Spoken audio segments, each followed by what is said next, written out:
What's going on? It's Tuesday, it's 6:45, and it's time for 242 Teaching Labs. I hope you're ready, because tonight we got a special treat for you. But before we get into the teaching, let's check out 432 Matters. Hey you guys, this is Bree. Hey, I'm Julia. And welcome to 432 Matters. Can we do it another way? Well, why you want to do it? This is the way Pastor B taught me. Well, when I did it, he said he loved the way I did it. What way did you do it? I just said it. Oh, Lord. What way do you want to go? You know what? I'll compromise. We can do it your way. Bet, let's go. And this is 432 Matters.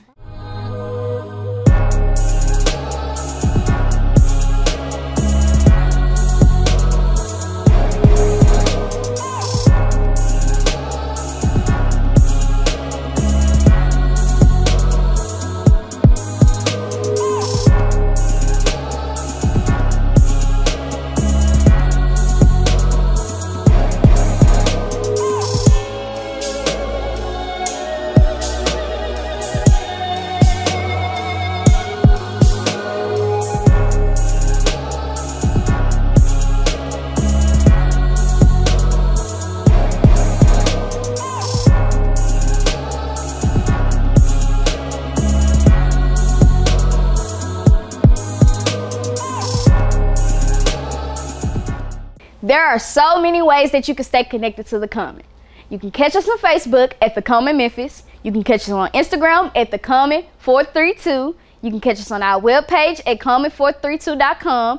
And if you need any extra help, if you just want to talk to somebody or anything, you can email us or you can call us on the phone.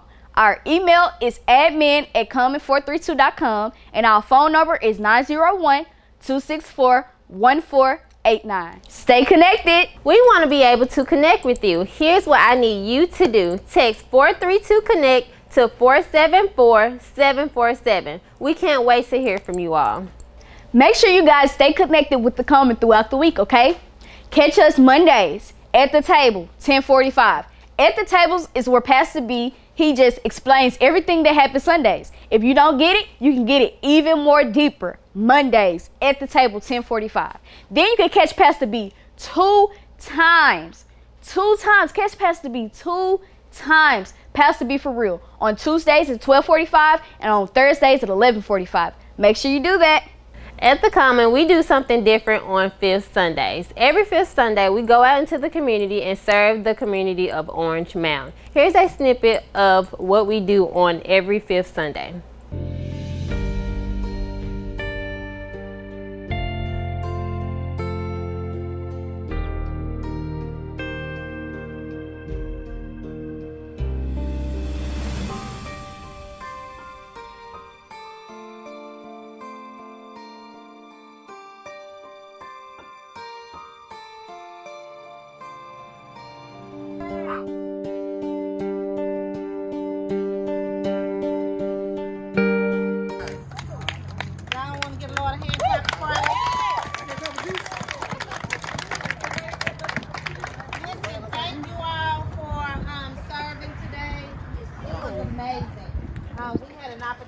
To give. We pulled up on our street and the people were literally outside waiting on us to pull up. So that was exciting. That says that our imprint is being pressed, you all. We're getting in this community. That's amazing. To our guests, live in hope. I love you guys. Thank you. So we all had a chance to share and pray and love on each other. Let's get ready and do it again in May. Is that right? We do it again in May? Yeah, May. May is the next Common Love event. But please remember, be ready, you all, in April when people are in need. We may have to dispatch groups because some of us are at work during the day. But if a person needs something, I'm asking you to be available so that we can help support the need. And I didn't say this earlier, but I want to say it now. There are people in our body, guys, that have lost jobs as well. So if you know of someone in our body and they need something, we cannot take care of the masses if we don't take care of what's at home. So be mindful. I think Roderick said it earlier. Let's make sure that we're checking on one another, making sure that we all have what we need so that we can be a better body for Christ. Amen. This is Common Love, and this is us. Join us Sunday as we go out into the community of Orange Mound to give back. See you soon. So here's something that needs to matter to you. In this time of quarantines being lifted, in this time of phases being introduced, we're at a place, according to our government, where we can go into gathering in small groups.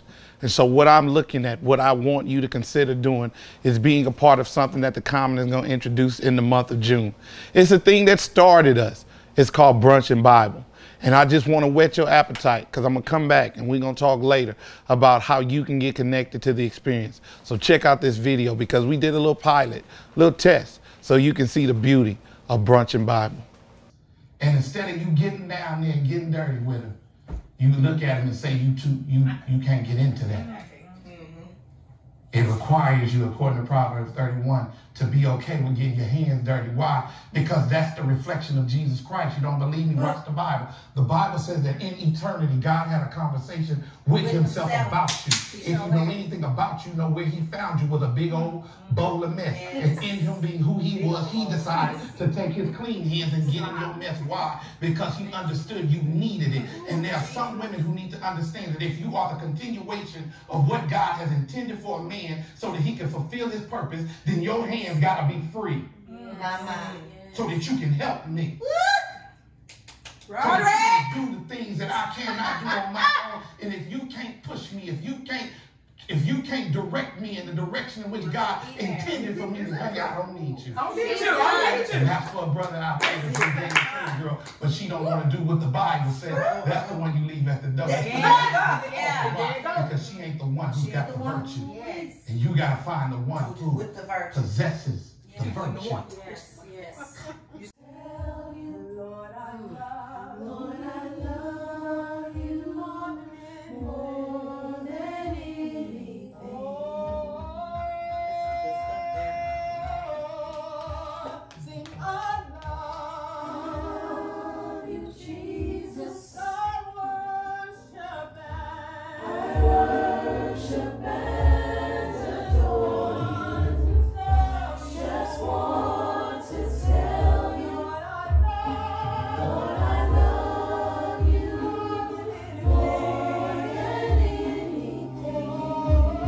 Man, did you hear the stories?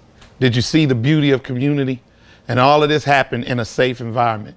What I'm proposing as the preaching and teaching pastors of Common is that we look at going into this experience called Brunch and Bible again. As we don't know when we can come all together, I believe we can come with a plan that will allow some of us to come together in different places in the city and it all be safe. So in the coming days, you're going to hear from me about opportunities where you can connect so you can be a part of this thing called Brunch and Bible. So stay tuned. Wow, there was a lot of information. It was a mouthful, but I think we did great. We did great. We'll catch you guys next week. This is Bree. And I'm Julia, and this is 432 Matters.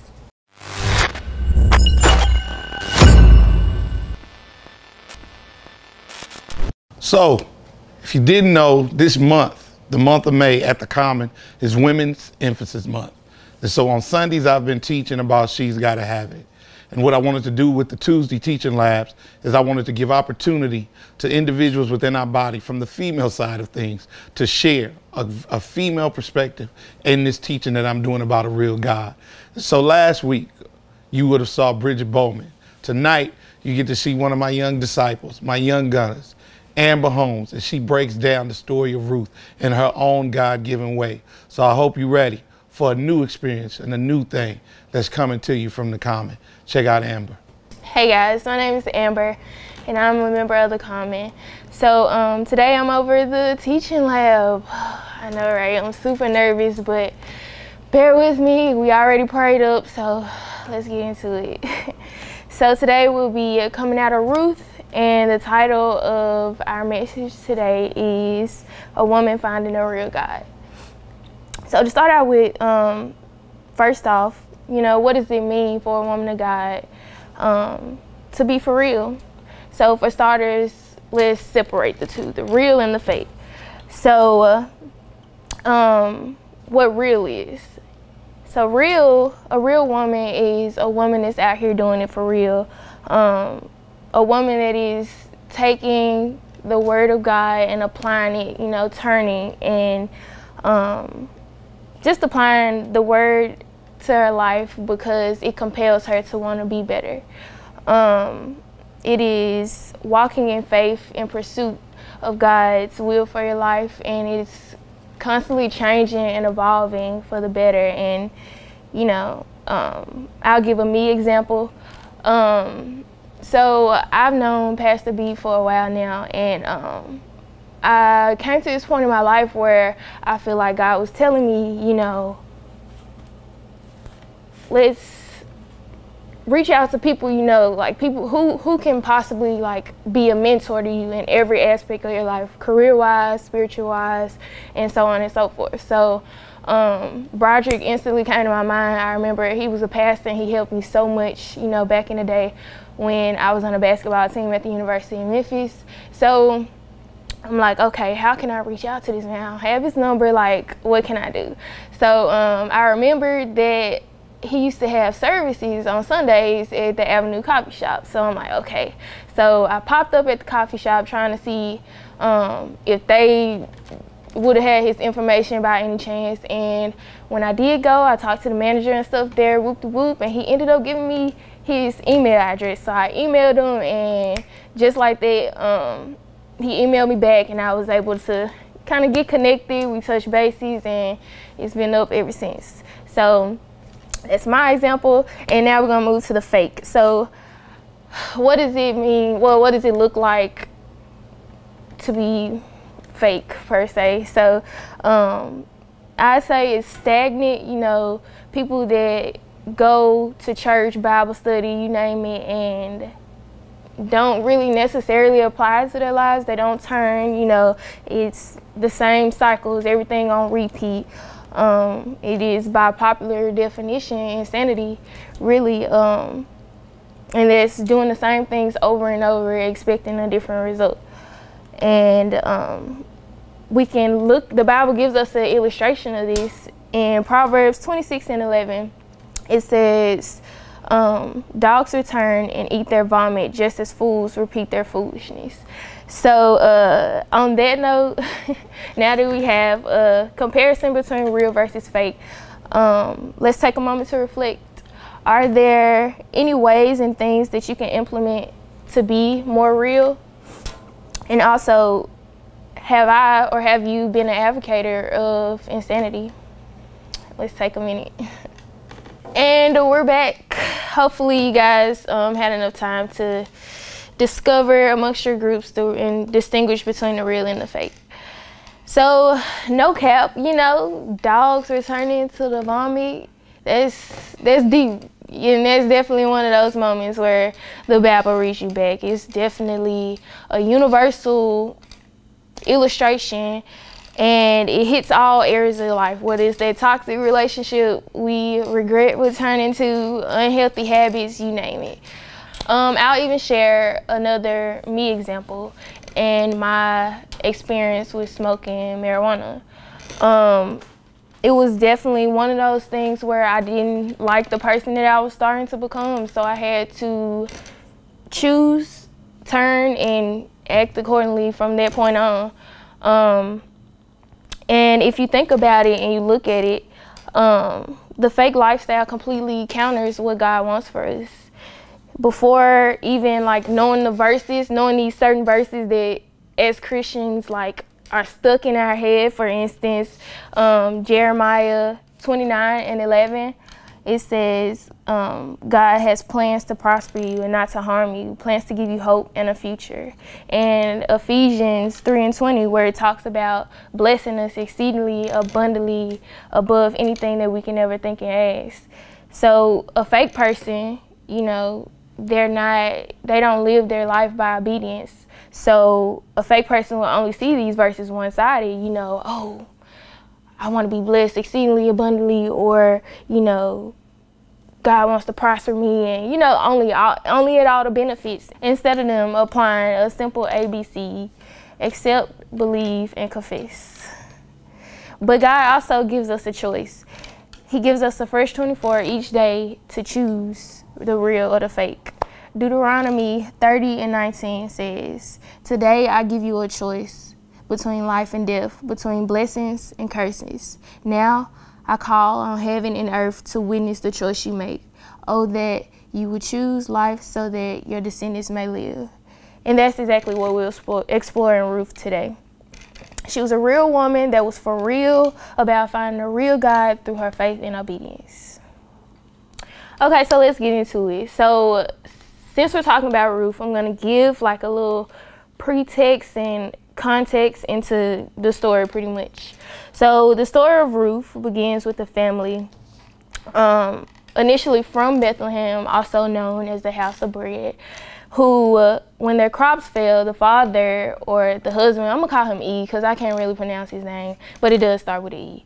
So he, after their crops failed, he decides to uproot his family, his wife Naomi, and his 2 sons, and they go to Moab, which is also known as the bottomless pit. So while living in Moab, Naomi's sons decide to get married, and this is where Ruth and Oprah come into play. So 10 years later, 10 years go by, and Naomi's husband and both of her 2 sons die. So that leaves Naomi widowed and her 2 daughter-in-laws widowed. So Naomi, like I said, she's now widowed, she's destitute, she's alone, she's childless, she's old, she's insecure, uncertain, and pretty much depressed by all means, like understandably depressed. So yeah, so after that, Naomi learns that Bethlehem is back popping again. So she decides that she finna go back home. So she attempts to persuade both of her daughter-in-laws, Oprah and Ruth, to stay home in Moab. And honestly, she gave them good reasons to stay. They both were from Moab initially, so they was in their hometown, they were familiar with the place, and they got to stay with their families. And she also expressed to them that it was nothing else that she could do for them anymore, you know. She was too old to marry again, she couldn't have kids, and like, if I did have kids, what are you gonna sit around and wait till they get old enough to marry? So, and she also even directly said, you know, life is harder for me because the Lord has turned against me. After hearing her plight, Oprah was like, okay, bet, say less. I'm gonna stay here, and you know, y'all can do what y'all wanna do. And yeah, so she decided to stay in Moab. So Oprah was scared of real, to be honest. She settled for her comfortability rather than the uncomfortableness of pursuing her purpose and growth. So she consciously chose to remain in the place that was known as the bottomless pit. She also knew exactly what was up with Moab. She was raised in Moab, she grew up in Moab, she seen how Moab lived up to its infamous name as the bottomless pit. She seen in her life and the lives of others. So she chose insanity pretty much.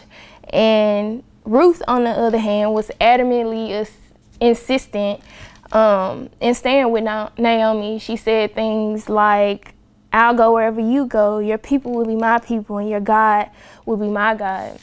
And that begs the question, what did Ruth see in Naomi? And why was she so comfortable following her despite all the variables that, you know, pushed her to do otherwise, pushed her to stay at home? And some of those variables are, like I mentioned earlier, she could have, like Oprah, stayed at home with her family and not had to work. She, there also was a stigma with immigrants, and she had her doubts about Naomi, you know, which is understandable. You know, why would you return back to a place that you just left? Like, why can't we go somewhere else, somewhere new for a real fresh start? And she also thought about, you know, Naomi was at a low place. Naomi was depressed. Like, she didn't even have it all together herself. She didn't have all the answers, nor did she have it figured out. So, you know, why would she go? What are you guys' thoughts? So we're back, and here's what I saw. My answer to the question is Ruth saw God on and through Naomi. There was a light that provoked her. Somehow Naomi imprinted on Ruth. Somewhere a seed was sown and planted so that Ruth felt comfortable, you know, following Naomi to this new place that she had never been before. Mark 5:13 through 16 says, "You are the salt for everyone on the earth. But if salt no longer has taste like salt, how can it make food salty? All it is good for is to be thrown out and walked on. Are you the light for the whole world? A city built on top of a hill cannot be hidden, and no one lights a lamp and puts it under a clay pot. Instead, it is placed on a lampstand where it can give light to everyone in the house. Make your light shine so that others will see the good and will praise your Father in heaven." That's good Bible, right? So again, this is another illustration illustrating like two elements, light and salt. So that also begs the question, what's the significance of both elements personified into what you and I need to be for other people? Salt, as we know it, preserves, it adds flavor, it heals and prevents decay. Light expels darkness. Light is knowledge, wisdom, grace, and hope, and much more, honestly. So our light and salt personified should be a reflection of Christ in small and large ways. Our light and salt personified should be a reflection of Christ in small and large ways so that it glorifies God. Now, this isn't always like a bold action or anything just like out of the water or whatever, but oftentimes it's like the small things or the things that you do and don't even know the magnitude or the impact that it has in other people's lives. So some examples, small example of the small things rather, is, you know, quietly playing your worship music in your cubicle, or you starting a spiritual journal or something like that, and your friend, roommate, or family member notices and is motivated to start something like that of their own. Or even the people close to you, they start to pick up and notice on how you move kind of different. You know, the things that used to tick you off or cause you to go off or whatever, don't really do that no more. And they start to wonder and ask questions, and which ultimately opens the window for you to have conversations to plant seeds in them also on how God can do the same thing in their lives. Another me example, a healthy relationship between my boyfriend and I is important to me. So we've implemented these like moments, these occasional moments where we compliment each other, or we in some way like reaffirm our love that we have or whatnot, you know. So in one of these moments, he expressed to me how I've made him a better man because I brought him closer again to Christ. And so, you know, to me, when he said that, I almost want to cry, because you just don't know how hard and how long I prayed, you know what I'm saying, for this moment to happen. And like, my actual prayers for a long time was like, Lord, use me to help him, like let my light shine so that he'll see and is turned on to the things of you also.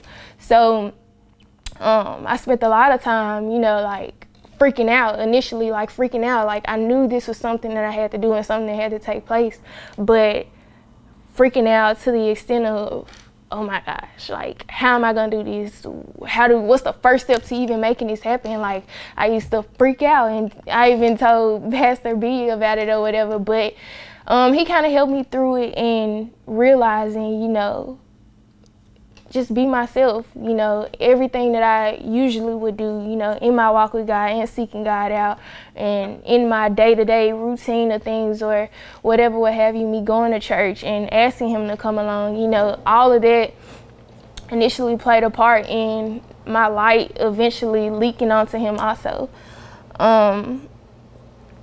And that's where we see a similar situation going on with Ruth and Naomi. So I have another question for you guys. Let's do a light check. You know, how are you guys provoking the people in your lives and the people that you love to be better, to push them towards their purpose also? Okay, after that last check, here's where we'll end tonight. And we'll look at Ruth 2:15 through 16. And it says, when she got up to gather grain, Boaz ordered his men, let her even gather grain among the bundles, and do not humiliate her. Pull out some stalks from the bundles for her to gather, and do not rebuke her. So Ruth, being real, ultimately got her favor. And favor is an undeserved, unmerited gift from God. Ruth wasn't supposed to just waltz in and, you know, what seemed to be her first day and automatically receive like stuff that was laid out for her intentionally. And, you know, she really didn't deserve it. She was she felt like she didn't deserve it. She was a foreigner. You know, her speech and her dress and just her appearance was different from everybody else's. She had no status, no reputation. You know, it was only her, an old lady, and whatever she came with. And she was from Moab, of all places, which, as we know, is the bottomless pit, a place conceived out of perversion. And that was a stigma in itself. But her faith and obedience, through her faith and obedience, she made the decision to leave a place of the bottom and want to go to where a place that God was. So, fun fact, the word go is mentioned in the Bible 1,552 times. And the word stay is mentioned only 52 times. So that's that's pretty much a 1,500 difference. So when I hear that, so instantly this reminds me that faith without works is dead. If Ruth had never put any action behind her faith, none of this would have ever happened. She wouldn't have been able to even been in the lineage of Jesus Christ himself. And if she would have stayed, her and Boaz, you know, they would have simply never crossed paths. So that brings us to our last assignment. I have 3 questions to reflect on by yourself or within your community groups. And here we are. And here are our questions. 1, why was Boaz sure to double emphasize his orders to his men in consideration of Ruth? 2, in what ways is Boaz analogous to Christ? How is he a testimony to who God is? And finally, 3, how do we fit? Each character offers a unique perspective to the story. Are you the husband, a person who left God's covering based on what he thought was best? Naomi, a person harboring bitterness because of a current situation?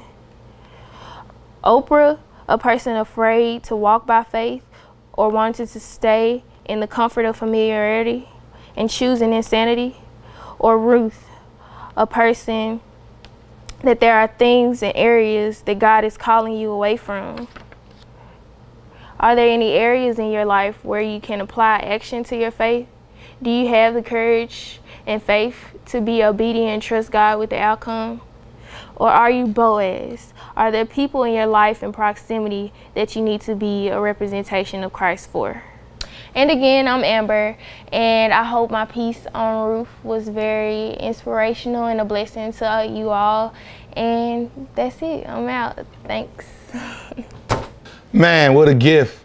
I'm so proud. And I'm just glad that you all were able to experience this gift that is from God and for the people of God. So watch this. At the Common, I believe that in true discipleship, you got to allow for that fruit to come forward and to breathe.